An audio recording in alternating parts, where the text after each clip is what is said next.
तुम्हालाही झोप येत नाही, झोपेचा प्रॉब्लेम आहे, झोप का येत नाही, त्याची काय कारणे आहेत आणि आपण झोप येण्यासाठी काय काय करू शकतो आणि कोणती होमिओपॅथिक ट्रीटमेंट घेऊ शकतो.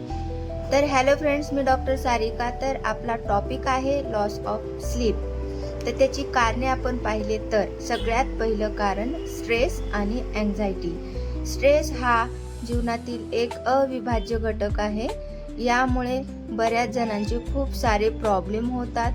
झोप येत नाही, शुगर होऊ शकते, बीपी होऊ शकतं, बरंच काही. स्ट्रेस मॅनेज करण्यासाठी आपल्याला खूप सारे प्रयत्न करावे लागतात. झोपेच्या वेळा जर इरेग्युलर असतील तर कधीही झोपायचं, कधीही उठायचं, तर आपल्याला गाढ झोप येत नाही.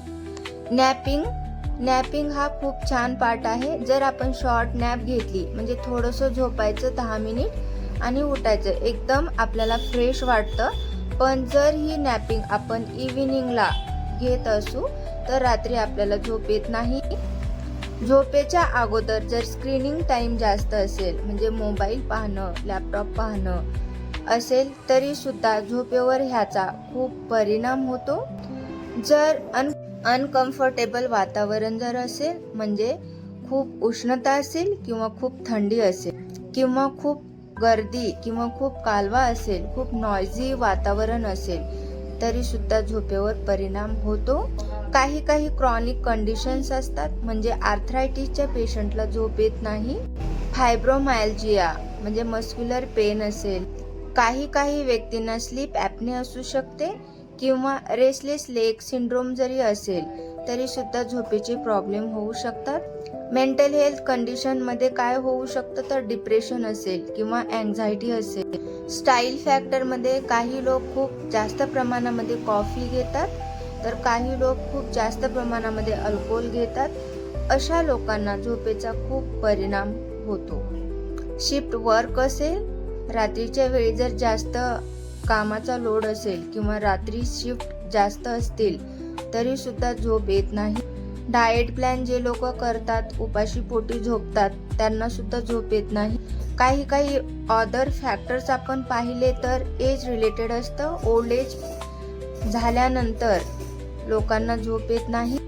मेडिकेशन मध्ये जर अँटी डिप्रेसंट असतील किंवा कोल्ड रेमेडीज असतील किंवा स्टेरॉइड्स असतील अशा लोकांना सुद्धा झोप येत नाही. आणि कधी एन्व्हायरमेंटल फॅक्टर सुद्धा असू शकतो. तर होमिओपॅथीमध्ये आपण कोणकोणत्या मेडिसिन्स घेऊ शकतो तर होमिओपॅथीमध्ये खूप साऱ्या मेडिसिन्स आहेत. आपण सिम्पटम वाईज पेशंटला मेडिसिन देतो. आज तुम्हाला काही थोड्याशा मेडिसिन मी सांगणार आहे, त्या 100% तुम्हाला युजफुल असतील.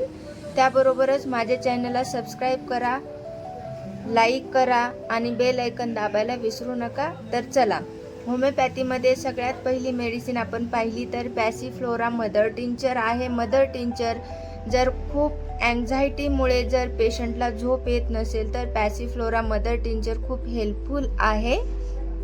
झोपण्याच्या अगोदर अर्धा ते पाऊण तास 15 थेंब आपण थोड्याशा पाण्यामध्ये हे मेडिसिन घेऊ शकतो. कालिफॉस 6X मेडिसिन सुद्धा खूप छान आहे. तर सकाळी 2 गोळ्या, दुपारी 2 गोळ्या आणि संध्याकाळी 2 गोळ्या जर घेतल्या तर जी ब्रेन ॲक्टिव्हिटी खूप जास्त असते ही कमी होऊन जाते आणि पेशंटला छान गाढ झोप येऊन जाते. फायसोस्टिग्मा मदर टिंचरमध्येच आपण घेऊ शकतो.